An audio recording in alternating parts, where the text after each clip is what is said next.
ขายแท้ขายวานะไม่จันเนาะ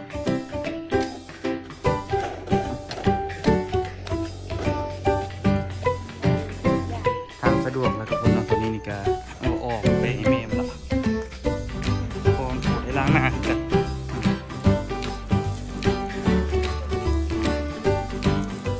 พี่สาวสิเฝ้าเห็ดเฝ้าแล้วบ่แล้วซ้ำพากันไปซ่อมมิดตัดบ่แล้วจักเทื่อ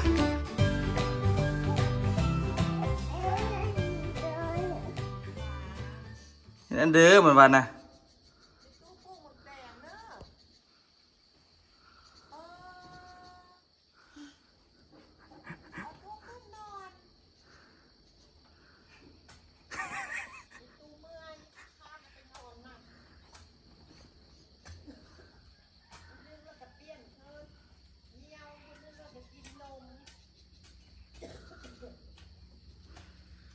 ดีตอนเช้าเด้อทุกคนเด้อ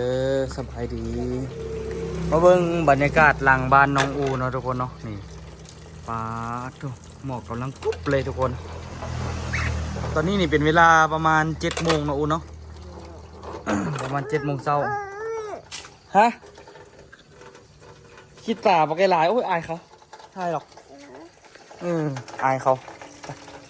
เดี๋ยวไปเบิ่งไปตู้เฮ็ดสวนนะทุกคนเนาะออกนิดนึงโอ้ย โอ้ยอีหยังเนาะมันบ่มีทางยางเนาะบรรยากาศหลังบ้านน้องอูทุกคนบ่เอาไปเอามาขั้นใดตัวเฮ็ดนี่เป็นบอลล้างถ้วยเอาซื่อบอลล้างถ้วยจำเป็นทุกคนเด้อันน่ะต้องได้ขุดคลองบ่ต้องได้ขุดคลองให้น้ำมันลงไปทางแจนะคุณไม่ใช่เอาบอลมาพูดเบิ่งข่อยสิขุดคลองกันไปแล้วข่อยสิขุดคลองผ่านไปนี่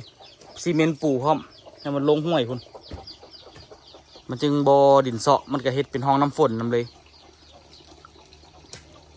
พอดีเป็นห้องมันก็ดีเบิ่งทันก่อนต้องได้เฮ็ดเท่าไรอย่างเจอปัญหาหลักเจอปัญหาหลักเฮ็ดอันนี้นี่แม่จันเกียมสิปลูกหมักแตงทุกคนคักก็หมักแตงซ้ำสิกินบัดนี้นะปีกายนี่ก็ขายแท้ขายวานะแม่จันเนาะ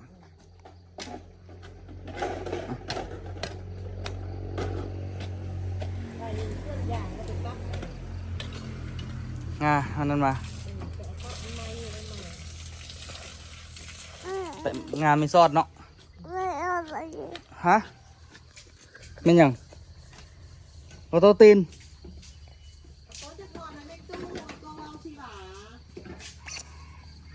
มือคันนี้ไม่จันปลูกหอมอันนี้มันหอมมันนะปีกายคนนะทุกคนเขารักษาปลาไว้เนาะพอมันหอดยามมาใส่ปลาออกงามแทงงามปลาทุกคนเบิ่งประมาณอาทิตย์หนึ่งผมไม่จันกัดผักสลัดซึมนี่ทุกคนเบิ่งมันออกมากับงามอันนี้เวลามันใหญ่มากระลกเป็นหัวคายเลยที่นี่มากับงามเลยเห็นในนี้ได้น้ำหนักเขาทุกคนแม่กอบคือบ่ได้ขายผักเลยน้องไม่จันเนาะขยายหัวบ่ขยายเอาไว้นอกคน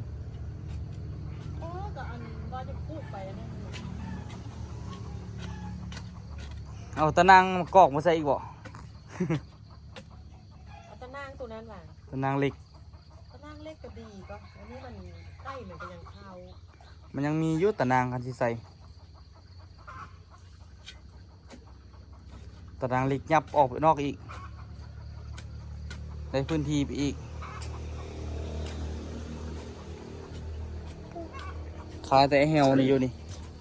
โอ้ขี้ตาลายเฮ้ยอายเขาค่ะที่น้ำเมียนอายเขา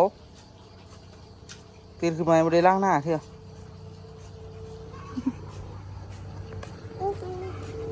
อายเขาแปลงพักนี่กับอุคำว่าที่ขายเครื่องบุญกินเจียงนะทุกคนเนาะเลยได้ปลูกผักนี้ไว้พร้อมผักบัวผักหอมเป็นผักที่แบบว่าเขาเฮ็ดไว้เพื่อบ่ได้ซื้อเขานะทุกคนแต่กับอุกอังนี้เด้ที่ไปขายเนี่ยบ่ฮู้ว่าสิได้กำไรหรือสิลุกทุนหรือว่าสิมีเวลาไปบ่ทุกคนเพราะว่าตัวกับเฮ็ดฮอดยามนั้นบ่ฮู้ว่าสิได้เฮ็ดโตเฮ็ดตังเพิ่มบ่หรือว่าคันบ่มีลูกค้าเฮาก็ไปขายเครื่องก็ยังพอมีเวลาอยู่ แต่ยังว่าเรื่องขนส่งอีกขนส่งนี่จังไหนก็ต้องได้หาคนละทุกคนเพราะว่าเฮาสิไปเฝ้าเองบ่ได้เนาะแรกๆนี่ยอมลุกทึนเลยเพราะว่ามันบ่ค่อยได้ปานใดอยู่แล้วเนาะเพราะเรื่องขนส่งอยู่หั่นแต่ว่าเบิ่งสถานการณ์ก่อนคันสมมุติว่ามันเป็นไปได้สิแวงเครื่องเนาะก็สิลงทุนเฮ็ดห้านอยู่ทางข้างหันเดือนละ400,000ทุกคนเอ้ย3-4เซาเดือนละ400,000ก็เดือนละประมาณได้ปะประมาณ600-700นี่แหละโอ้ยประมาณ600ปลายเกือบ700นี่แหละทุกคนเอาเดือนละประมาณ3,000เซาทุกคนเด้นอกละกะว่าสิขายเครื่องบ่ฮู้ว่าสิโอเคบ่กะลองล้อมหมดแหละคันว่าเฮ็ดนี่ก็ต้องได้เฮ็ดแบบคันขายขนมนี่ต้องได้เฮ็ดพวกสำหรับตัวคิดเห็นตัวเองตอนอยู่เหมือนมัธยมก็คือสิ่งที่มักซื้อที่สุดในตอนนั้นราคามันก็ถูกแล้วก็มักกินอีกนึงก็คือทอดปีกไก่อะนะเคลือบน้ำมันหั่นคันสมมุติว่าดึงแล้วก็ทอดกะโรนี่เนาะทอดกะโรนี่แล้วใส่รสดีหั่น คันว่าเฮ็ดพวกนี้ได้แล้วมีนักเรียนมาอันนี้นี่บ่แม่นแต่มัธยมหรอกประถมเขาก็มักคือกันเนาะประถมกับปะนะมัธยมเขาเจ้ามักเบิดเนาะทุกคนแล้วสมมุติว่าเขาเจ้ายางมาซื้อนี่เขาเจ้าก็สิบ่ซื้อแต่ปีกไก่นะเขาเจ้าก็สิซื้อขนมทางอื่นนํเพราะว่าห้านทางหน้าหันกับคู่แข่งมีประมาณ 3-4 ห้านเนาะทุกคนเนาะท่านเขาเจ้ามาซื้อเครื่องพวกนี้นำเฮาเขาก็สิซื้อเครื่องอื่นๆนํอีกนะก็พยายามดึงนิดน้อยนะนี่แหละซึ่งห้านอื่นเขาเจ้าบ่ได้เฮ็ดก็ทุกคนคิดอยู่เดี๋ยวนี้นี่แต่ก็เป็นเรื่องของอนาคตก่อนเนาะเบิ่งสถานการณ์ก่อนว่าได้ขายดีขายน้อยขายหลายส่ำใดคำว่าโอเคก็สิเซาห้องข้างๆแล้วก็สิขายเครื่องแล้วมันก็อยู่หน้าตลาดอีกที่สำคัญเนาะเอาโต๊ะกับชิไปอยู่พุ่นว่าเอาโต๊ะไปเข้าโรงเรียนอยู่เชียงมีเด้อเข้าใจบ่ตอนหน้าโรงเรียนเลยนะแม่จันคือโอ้ตลาดกันน่ะหน้าโรงเรียนอยู่ทางหน้ากันเลย แปลว่าตลาดอยู่หน้าโรงเรียนแม่จันตลาดเป็นอยู่ทางกลางทางหลังมันอยู่โรงเรียนประถม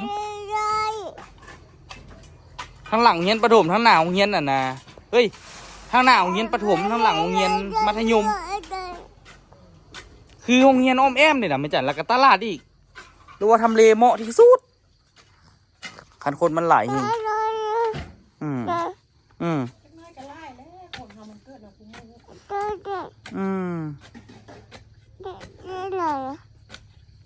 อันนี้เทศไว้แล้วก็รู้สึกว่ามันก็โอเคอยู่ฮะนะ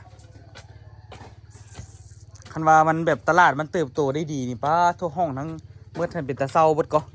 เป็นตาเศร้าที่เบิดก็ไปเฮ็ดห้านขายทรงแบบนี้นี่ห้านขายย่อยขายทรงถามว่าบนอื่นก็มีบ่ก็มีคือกันแต่ว่าห้านเอาก็อยู่ในตลาดสินะมันก็ของมาตลาดก็แวะซื้อสินะมันก็โอเคเลยยังค่ายเครื่องก็ต้องไล่ห้านเลยแต่ว่าเพื่อนที่คนเรามันต้องมีผู้ใดก็ได้ค่ายนะหนึ่งกับเรื่องการบริการนี่แหละสำคัญการยิ้มการแย้มการตอบลูกค้าต้อง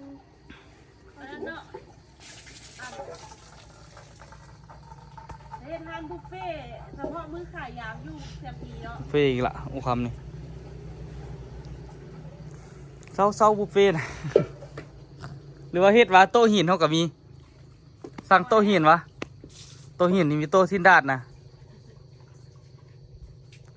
สั่งจากโต๊ะฮะส่วนอันนี้มันอุคำบาสิขายบุญกินเกียงทุกคน อุคำบาสิขายบุญกินเกียงว่าสิมีข้าวเปียกนะทุกคนเนาะมีข้าวเปียกมีทอดลูกซีนข้าวทอดลูกซีนนี่ใจแห่อยากเอานะอยากไปสั่งลูกซีนนั่นอยากไปสั่งลูกซีนคือเขาใส่เฟอร์นะไม่จันลูกซีนอย่างว่าลืมละแม่ลูกซีนเอ็นของบ้านอย่าง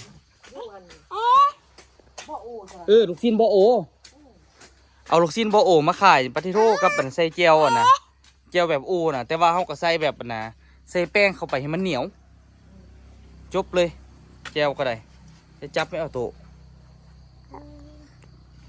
แล้วก็เป็นพักเป็นมีเมียเขาก็เอาอยู่นี่ทุกคนมันก็มีอยู่นี่เนาะพักเขาก็ได้เนาะมีพักมีอยู่นี่ครบเสร็จละ7คุ้มทั้งหมดจะคุม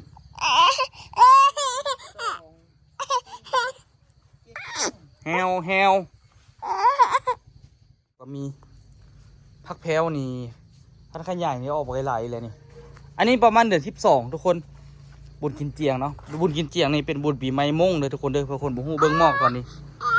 เวลาผ่านไปแล้วหมอกก็เริ่มจางแล้วมันจะเขียนเป็นอันนี้งามๆเลยเนาะ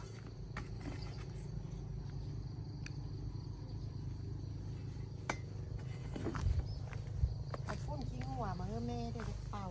เอาเลยว่ะ โอ้บัดบัดเอาตู้ปะก่อนเอาไว้ใส่ห้อม เบิ้งเท่านี้ ดอกมือนี้น่ะ สิได้ขุดห้องดีๆแปลงห้องดีๆให้มันไหลแต่ว่าสิให้ไหลลงไปแจ่นั่นพูดเลยห้อยมันมาทางนี้ หรือว่าให้มันมาทางนี้บ่คันมาทางนี้เขาก็ปลูกอย่างใส่แซมนี่ก็งามกัน แต่ว่ามันสิเปื้อนเขา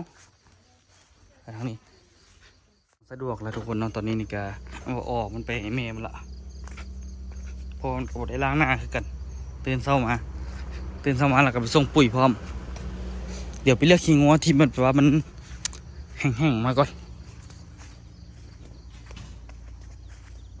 ไก่น้อยไก่ลูกคอกมาเลยทุกคนท่านี้แต่บ่แล้วสิได้จับละตัวสิเฮ็ดคอกไก่ให้แม่จันเดี๋ยวสิเฮ็ดเลยจึงบ่เป็นการเสียเวลาเนาะ ขี้งัวแล้วก็สิเฮ็ดคอกไก่ให้แม่จันพักกับเกี่ยมไว้ทุกคนเพราะว่าเวลาไปงานเขากับบริซื้อเพื่อนมันก็เป็นกำไรนะทุกคนเนาะหนักกันดิ หากระสอบมันแห้งๆก่อนลายคุมแล้วทุกคน 2 4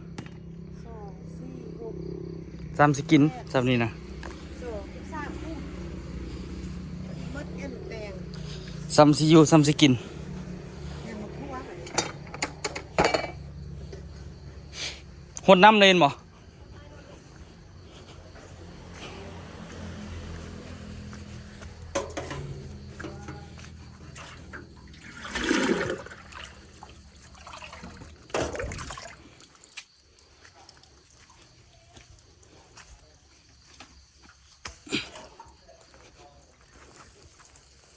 เอาก็ได้ละอีกล้านนึงละคือทุกคน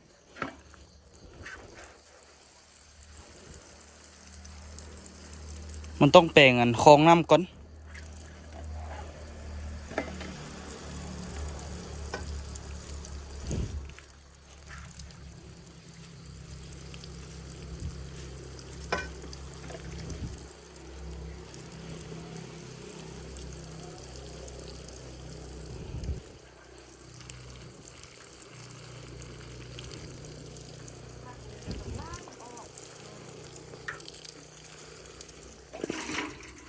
คิดเห็นสมัยตอน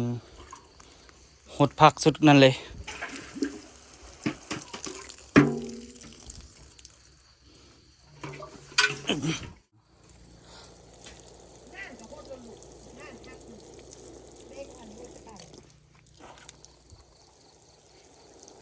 คือว่าซุ่มดีเทเนาะ บ่เละมันตั้งซุ่มเนี่ยวิรถรถ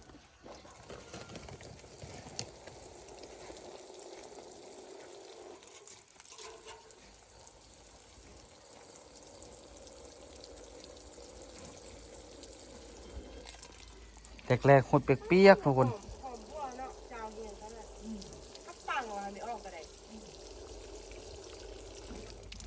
จับอันนั้นไงโอ้จับขาตั้งกล้องให้เนี่ยเราค่อยไปเอาอยู่หันคือเป็นหมูมัวนะทุกคนเนาะขออนุญาตจักบาทได้นะคือเก่าเนาะมัวน้ำหน้าจอโทรศัพท์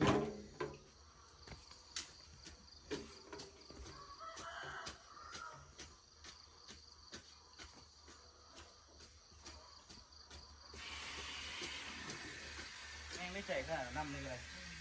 ได้ไม่เลย ห่วยเลย เอาแม่ล่ะก็ทำด้วยแต่สมัยพอเฮ็ดแต่ทีดีว่าคิดว่าต้นต้าดำได้น่ะ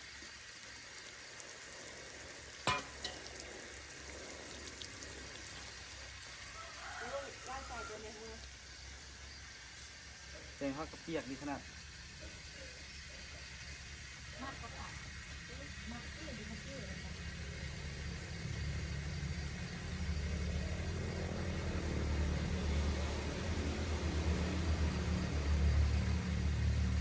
กันเด้อพ่อแม่พี่น้องเด้อ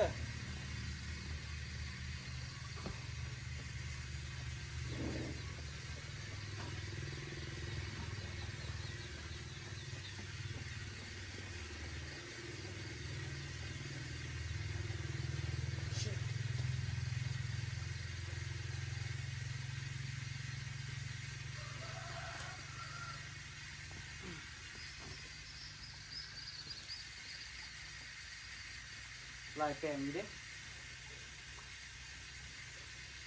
อันนี้ก็ส่งแปลงละคันที่ว่าแปลงผักหอมเน่ปองแปลงผักอันนี้เน่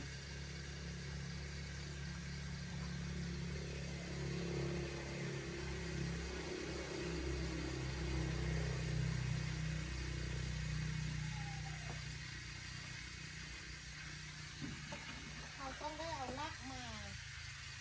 เพื่อจนดีเขาเที่ยงเอาในมา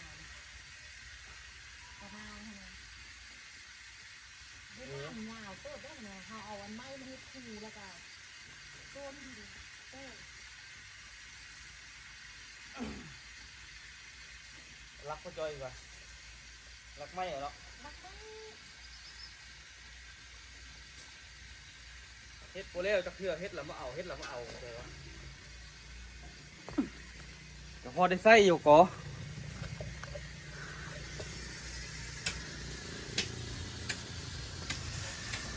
แต่กับคันบ่ฟ้าวก็เฮ็ดเอาก็ดีคือกันหลักเ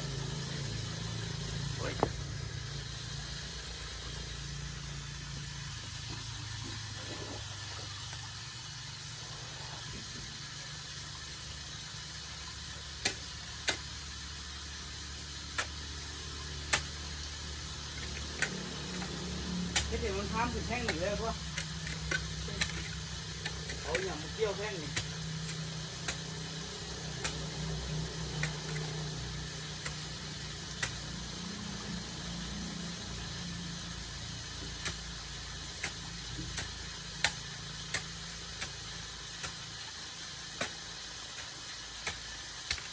พักกันนั่นเหรอฮะไม่ใช่ตั้งฮะพักตู้อ่ะ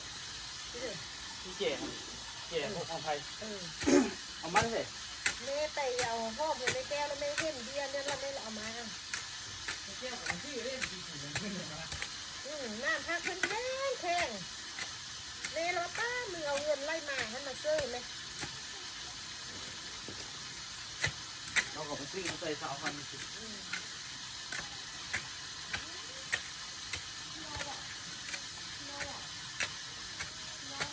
กลับมาเต้นแบบแซ่บที่หาเวลาเทขึ้นมาต่างถ้วยนี่นึง มันไม่ได้ลงจากบ้านแม่เลย มันพักได้เจ๊จะเจ๊อย่างนั้นนะ ตะเกียบนั่นบุคักกว่าตะเกียบคือป้าเดี๋ยว เอาไปไว้ทางล่างของพยานง่ายเงือบบุ้งเงือบพี่ตำรวจเนาะเป็นง่ายมือเข้าก็จะต้องป้อง มี กัน หัวน้ำกว่ามีกันกำลังบุกเบิกแกนี่ ผู้เป็นแต่งแต่ง ใส่เด่นเอามีกี่หัวใส่เนาะแบบนี้ก็ลำบากอยู่ บุ้งนี่มันจะบุ้งง่ายปลูกก็ได้แต่หดงามปลูกคือ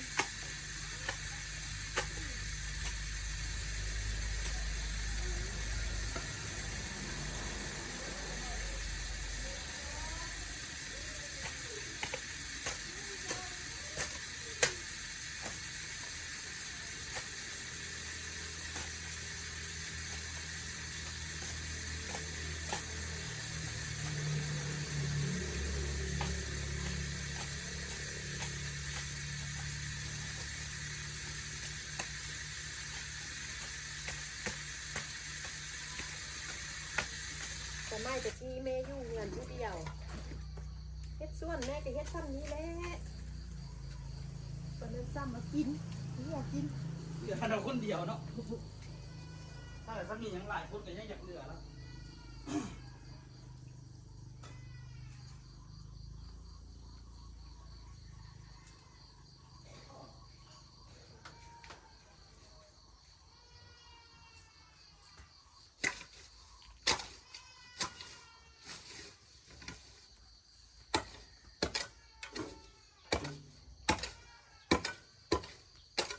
แล้วนี่บุ้ยหมกคุกกันพันแซ่บๆมาไว้ปลูกกินนะเนาะ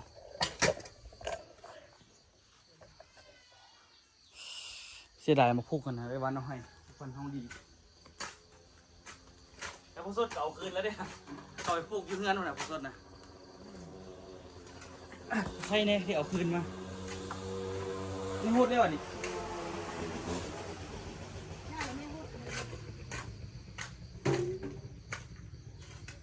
นั่นเลย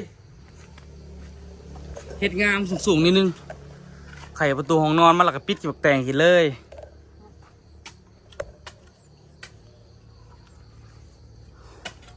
บทมันได้ออกพี่ลึกขนาดแต่งกันได้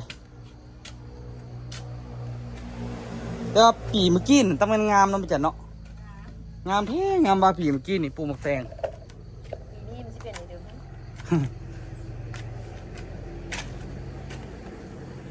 น้ แต่เดียวกับเน็กเซอร์ ำเป็นน้ำมาจากเทิงภูด้วยบ่มันผ่านหากนั่นหากนี่หลายมันมีสารอาหารบ่น้ำมาจากเทิงภูทุกคนเอาหดนี่น้ำห้วย โอ้มันจะได้กิน ทอดสิ้นตำทั่วอย่างวะบ่ฮู้กับเสนอล่ะ เสนอฮอดบ่มัก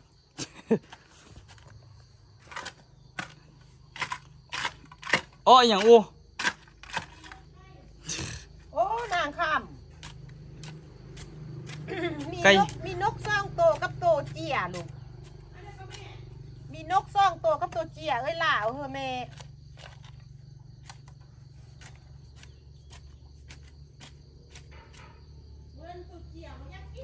ตัวอยู่แจเกี่ยวอย่างกับค่อยข่อยบ่ได้กินน้ำเจ้าเจ้าอยากกินเจ้าก็ซื้อเอาเอ้ย อันเฮ็ดเตอกินเฮ็ดออกล่ะเฮ็ดอันนี้ เดี๋ยวอยู่แจเนี่ยมันจันบ่อน้ำขั้นใดตั้งเด้ ทุกที่หลัง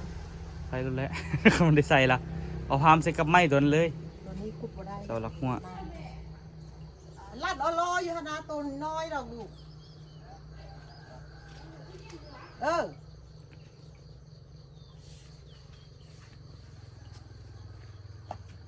ผมบอกว่า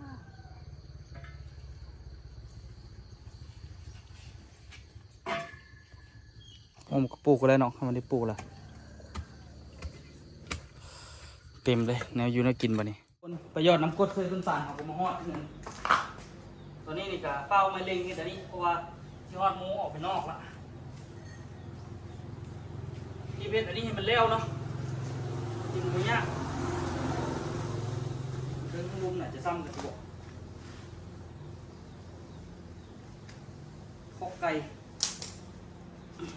พอดีแต่บุจักนี่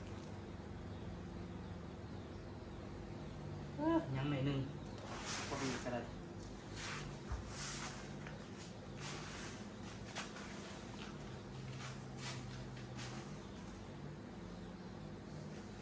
คิดให้มันลื่นหน่อยนึง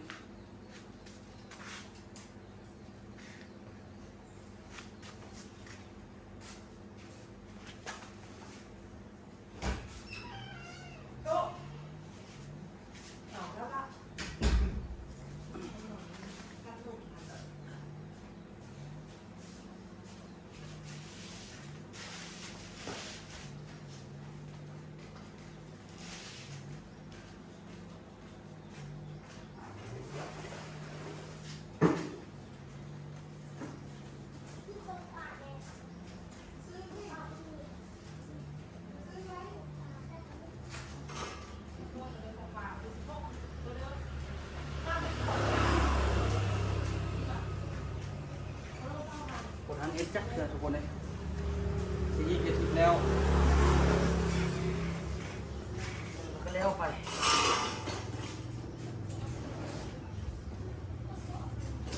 แล้วเธอเรียกเนาะ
แต่ละมือกับไปย้อนน้ำกรดช่วยเขาก็ถือว่าเลี้ยวไว้เนาะ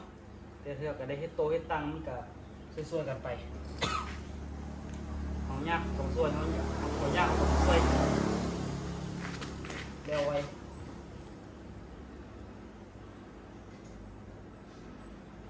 แต่ว่ามื้อนี้นี่มีแผนที่ออกไปนอกเนาะทุกคนก็เลยว่าหากันเฮ็ดเลี้ยวไว้ๆแล้วก็ให้เขาเจ้าพอได้พักนิดนึง พ่อมีตีอย่าง ออกก็โอ้สุดนี้นี่อยากว่าได้เจ็ดแน่นอนสุดนี้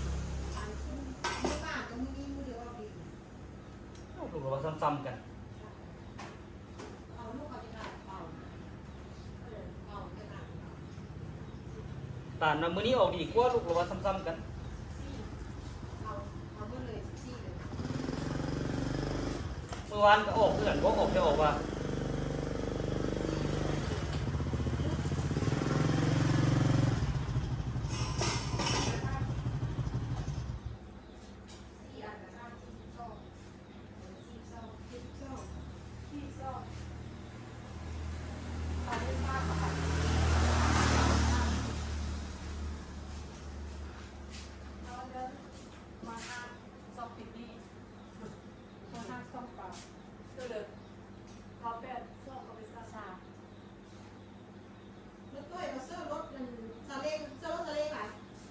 เรามีซาเล้งสองอันเหมือนบ่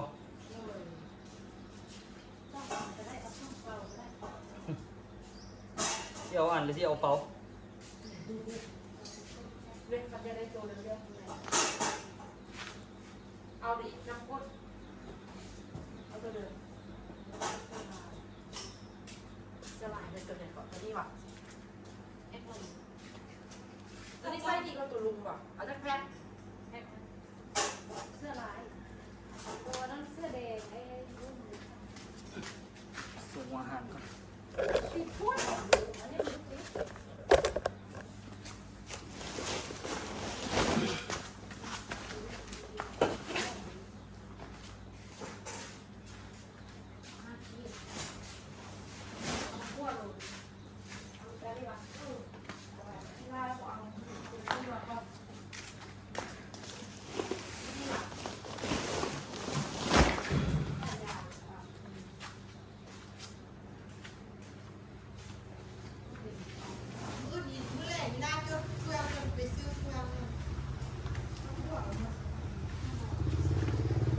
เล็งมือทุกคนงานสิฮอดโมงละเดี๋ยวตัวชิมาทายทุกคนเบิ่งนำกันเนาะตอนทายเนาะตอนนี้กำลังเล็งมือเฮ็ดอันนี้ก่อนเอาว่าสิเฝ้าเฮ็ดเฝ้าแล้วบ่แล้วซ้ำพากันไปซ่อมมีดตัดอยู่บ่แล้วจักเทื่อเดี๋ยวบ่ได้สิได้ไปเอาอันน่ะเหล็กลวดมาใส่อีกเนาะทุกคนเนาะแล้วก็สิใส่อันนี้เพิ่มแล้วก็สิมาเฮ็ดอันนี้ให้มันแล้วๆไปบ่แล้วซ้ำ เดี๋ยวสิพยายามเฮ็ดไปเนาะตอนนี้เขาเจ้ามาละสิได้เซาก่อนนี่อนุบาลไก่น้อยเนาะไก่น้อยอยู่หันก็มีประมาณ10ปลายก็โตนี่แหละก็สิเอาไว้อนุบาลแล้วก็พอให้ได้ให้มันใหญ่เนาะเพราะว่าเอาให้แม่มเลี้ยงนี่มันก็นานไข่แล้วก็บางทีโอกาสรอดมันก็น้อยทุกคนดีกว่าเฮาเอามาเฮ็ดอันนี้นี่มันสิดีกว่าแรงมาแล้วก็เอาแก๊สเอาหยังมาบังบ่ให้มันลมเข้ามันหยังก็โอเคแหละนี่เฮ็ดบ่ได้ก็ได้เลือดโลดจบก่อนโจะก่อนเดี๋ยวไปเอารถมาไปเกี่ยมเครื่องเกี่ยมของก่อนเอารถขึ้นมาไว้ก่อนไว้เจอกันคลิปหน้าเด้อต้องเอาไปตุกนึงก่อนเอาไปใส่แกงนะแกงนี้โอ้จิบเขียวซาวบัดนี้ไปแวะซื้อยาปลาล่าก่อนเดี๋ยวกินเบียร์บ่ได้ตายคักฮะเอาเขี้ยวนะจุกกันนะเจ็บเลยมันไข่แหงไปเจอกันคลิปหน้าทุกคน